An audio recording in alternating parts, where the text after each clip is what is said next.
ओम गणेश। हर हर महादेव। अब यह जो एकादशी जिसको परिवर्तिनी एकादशी भी कहते हैं और बहुत सारे प्रांतों में पार्श्व एकादशी भी कहते हैं, उसका महत्व क्या है, वह कब है और पारण का समय क्या है, और संक्षिप्त में उसकी जो कथा है जो भगवान ने युधिष्ठिर आदि को सुनाया था, श्रवण करवाई थी, वही आज मैं आपको बताने वाला हूँ। चलिए शुरू करते हैं। सबसे पहले ये जानिए कि यह जो परिवर्तिनी एकादशी है इस बार वो है 3 सितंबर बुधवार को, और दूसरे दिन अर्थात अगले दिन 4 सितंबर गुरुवार को जो पारण है वह करना होगा। और उस पारण का समय क्या है, तो वह पारण का समय है प्रातःकाल 6:18 से लेकर के 8:58 के पहले या बीच में आप पारण कर सकते हो सुबह सुबह। अब इसका महत्व क्या है, तो भगवान कहते हैं कि अस्याम प्रसुप्तो भगवान नित्यंगम परिवर्तनम तस्मादेनाम जना सर्वे वदंती परिवर्तिनीम। इसका महत्व ये है कि यह परिवर्तिनी या पार्श्व एकादशी करने से अश्वमेघ यज्ञ का फल प्राप्त होता है। तीनों लोकों में जो पुण्य होता है वह पृथ्वी लोक पर अगर कोई यह एकादशी का व्रत करेगा या करता है तो उसको भी प्राप्त होता है। अब उसके विषय में भगवान ने क्या कहा था, जब युधिष्ठिर ने पूछा कि बाकी एकादशियों का जो व्रत है कृष्ण, हे नारायण, हे जनार्दन, आपने मुझे श्रवण करवाया, वैसे ही इसका भी जो महात्म्य है जो मैंने सुना है कि बहुत ही अद्भुत है, तो वह भी क्या है, उसका महत्व क्या है, कथा क्या है, वह हमें श्रवण करवाए। तब भगवान ने कहा कि वैसे तो, अर्थात श्री कृष्ण भगवान बोले कि वैसे तो इसका महत्व बहुत महान है। क्यों है, तो यह जो एकादशी है उसको वामन एकादशी और अगले दिन जो द्वादशी है उसको वामन द्वादशी भी कहा जाता है। तो यह अगर हम देखें शास्त्र के अनुसार तो वामन भगवान यह एकादशी या इस प्रसंग से जुड़े हुए हैं, तो इसका महत्व तो अधिक रहने ही वाला है या होगा ही होगा। भगवान आगे कहते हैं कि यह एकादशी की कथा श्रवण मात्र से ही पाप क्षय हो जाता है। इतनी ही बड़ी महान यह एकादशी है बाकी एकादशियों की तरह। यह उत्तम जो वामन जयंती जो है, यह व्रत अगर कोई मनुष्य करता है तो उसके पापों को निसंदेह क्षय करता है और उसको मोक्ष प्राप्त होता है। और इसीलिए इस एकादशी का विशेष महत्व है। जो कोई भी मनुष्य इसका यह व्रत का पालन करेगा, भगवान वामन का स्मरण करेगा, यह परिवर्तिनी या पार्श्व एकादशी करेगा तो उसको उत्तम गति की प्राप्ति होगी। अब भगवान कहते हैं कि हे राजन, मेरे जो सारे भक्त हैं इस एकादशी में मुझ में परायण होकर के भगवान वामन का स्मरण करते हैं, भगवान वामन की पूजा करते हैं, भगवान वामन के किसी भी मंत्र स्तोत्र सहित उनका उत्सव मनाते हैं, तो वह तीनों जगत के जो देवता है उनके पूजा करने से जो फल प्राप्त करेगा वह इस एकादशी में वामन का स्मरण करने मात्र से ही प्राप्त कर लेगा। इस एकादशी को जो कोई भी मनुष्य यह वामन भगवान की पूजा करेगा इस एकादशी के व्रत के सहित, वह सारे बंधनों से मनुष्य मुक्त हो जाता है।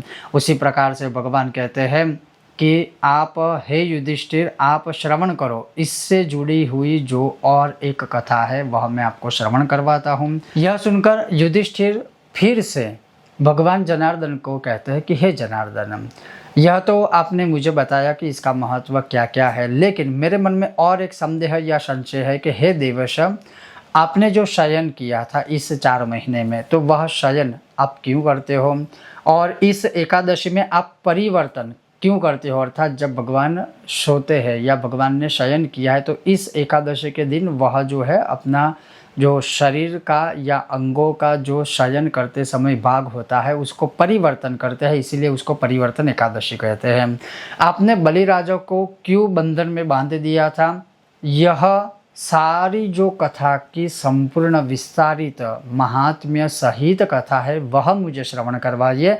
तब भगवान बोले कि हे नृप शार्दूल श्रवण करो, यह एक विष को जैसे हर लेता है अमृत, उस प्रकार की कथा है, आप वह ध्यान से श्रवण कीजिए।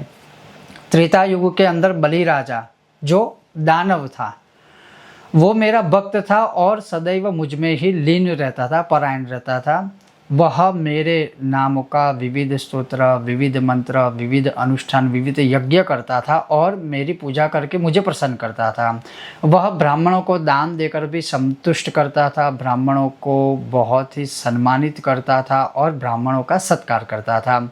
यज्ञ यागादि कर्म तो उसके वहाँ सदैव चलते रहते थे, लेकिन उसने इंद्र के साथ शत्रुता बनाई और मैंने जो उसको स्वर्ग दिया था वह तो उसने लिया ही लिया, लेकिन उसको बाकी के लोक भी जीतने की एक मन में उत्कंठता उत्पन्न हुई।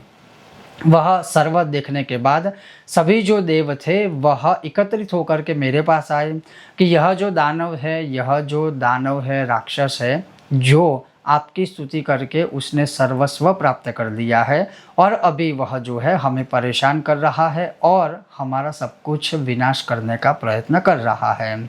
तब इंद्र, बृहस्पति आदि ने भगवान विष्णु की स्तुति की। तब उन्होंने कहा कि आप निश्चिंत रहो, मैं पंचम वामन अवतार धारण करके फिर उसको मैंने सब कुछ दिया है ब्रह्मांड का, वह सारा ही मैं वापस ले लूँगा, ऐसा कहा।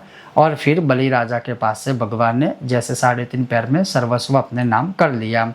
फिर युधिष्ठिर बोले, हे देवेश, आपने जो वामन रूप लिया था उससे वामन रूप क्योंकि काफ़ी छोटा था, बटुक स्वरूपी था आपका जो स्वरूप, तो उससे आपने बलि राजा से कैसे यह सब कुछ वापस जीत लिया। तब भगवान बोले कि मैंने कपट से बटुक का रूप धारण करके बलि राजा के पास त्रिभुवन मात्र में ही 3 पैरों में भूमि की याचना की, क्योंकि मैं ब्राह्मण स्वरूप में, वामन स्वरूप में याचना करने के लिए गया था, तो उसको याचना अर्थात एक भिक्षुक स्वरूप में मैं वहाँ गया था, तो उसको तो भिक्षा मुझे देनी ही थी और उसने जैसे जैसे मुझे जो कुछ दिया भिक्षा में वो मैंने ग्रहण किया और ऐसे करके अधिग्रहण करके मैंने उससे सब कुछ ले लिया। फिर एक एक पैर में जैसे पाताल ले लिया, दूसरे पैर में जैसे मैंने स्वर्ग आदि जो था वह ले लिया, फिर तीसरे पैर में जैसे ऊर्ध्वलोक है जिसमें मेरा खुद का मस्तक है, सूर्य, चंद्र, ग्रह, नक्षत्र, इंद्र, देव, शेष आदि नाग, सारी जो चीज़ें थी वो भी मैंने ले लिया और सबने मेरी स्तुति भी की थी। उस समय पर मैंने बलि राजा को कहा कि एक पैर में तूने मुझे अनग दे दिया, पृथ्वी दे दी, दूसरे पैर में तूने मुझे स्वर्ग दे दिया, तो अब मेरा तीसरा जो पैर है मैं कहाँ पर रखूँ। तब बलि राजा ने बोला कि मेरा यह मस्तक है, आप मेरे मस्तक के ऊपर अपना पैर रख लीजिए। और जैसे ही मैंने उस मस्तक पर उसका जो पैर रखा तो वह सीधा पाताल में निकल गया, पाताल में उतर गया। और उसकी यह विनय भावना देख कर के मैंने बलि राजा से कहा कि हे मानद बलि, मैं सदैव तेरे सानिध्य में तेरे साथ रहूँगा। और उसी दिन से यह जो परिवर्तिनी एकादशी का था जो व्रत था उसके पास रह करके मैंने क्षीर सागर में शेष शैया पर विराजित रह करके फिर यह जो परिवर्तन जो मेरा होता है अंगों का शयन के समय वह इस दिन हुआ था, इसलिए इसको परिवर्तिनी या पार्श्व, जो भगवान का एक पार्श्व होता है वह बदलते हैं, जैसे उत्तर से दक्षिण की ओर, दक्षिण से या उत्तर की ओर पूर्व से पश्चिम या पश्चिम से पूर्व की ओर, उस प्रकार से भगवान अपने पार्श्व का परिवर्तन करते हैं, इसलिए इसे परिवर्तिनी एकादशी कहते हैं। और इसका यह महात्म्य बहुत ही बड़ा है। हे राजन, यह महापुण्यमान पवित्र पापहारिणी परिवर्तिनी एकादशी प्रयत्न पूर्वक हर एक मनुष्य को करनी चाहिए। इस एकादशी के दिन पितामह भगवान नारायण अपने सभी अंगों का परिवर्तन करते हैं, इसीलिए इस दिन अवश्य भगवान नारायण का पूजन करना चाहिए। इस दिन दही अक्षत का दान देने से और रात्रि में जागरण करने से मनुष्य को मोक्ष की प्राप्ति होती है। हे राजन, इस प्रकार से यह सर्व पाप हरण करने वाली भुक्ति मुक्ति प्रदायिनी एकादशी का व्रत जो कोई भी मनुष्य करता है वह स्वर्ग लोक को चंद्रमा की तरह विराजित कर लेता है। और जो मनुष्य यह पापग्नि कथा को सुनता है उसके सभी पाप भी हर लेता हूँ मैं, अर्थात उसको पापों से मुक्त करता हूँ। तो अवश्य इस प्रकार से यह परिवर्तनी एकादशी का व्रत करना चाहिए। उसमें भगवान वामन की पूजा करनी चाहिए, भगवान नारायण की पूजा करनी चाहिए। इसीलिए हमारे शास्त्र कहते हैं कि एकादशी महापुण्या पतिता पापहारिणी अस्याम प्रसुप्त भगवान इत्यंगम परिवर्तनम एतस्याम पूज्यये देव त्रैलोक्यस्य पितामहम्। तो इस प्रकार से इस कथा का यह अमोघ और अमूल्य महात्म्य जो भगवान ने युधिष्ठिर आदि को श्रवण करवाया था वही मैंने आपको श्रवण करवाया। तो जो कोई भी मनुष्य यह परिवर्तनीय एकादशी का व्रत करता है उसे अश्वमेध यज्ञ का फल प्राप्त होता है, उसके पापों का विनाश होता है और भगवान विष्णु वामन की कृपा उसे प्राप्त होती है। और इस बार यह परिवर्तनीय एकादशी रहेगी 3 सितंबर बुधवार को। ओम गणेश हर हर महादेव।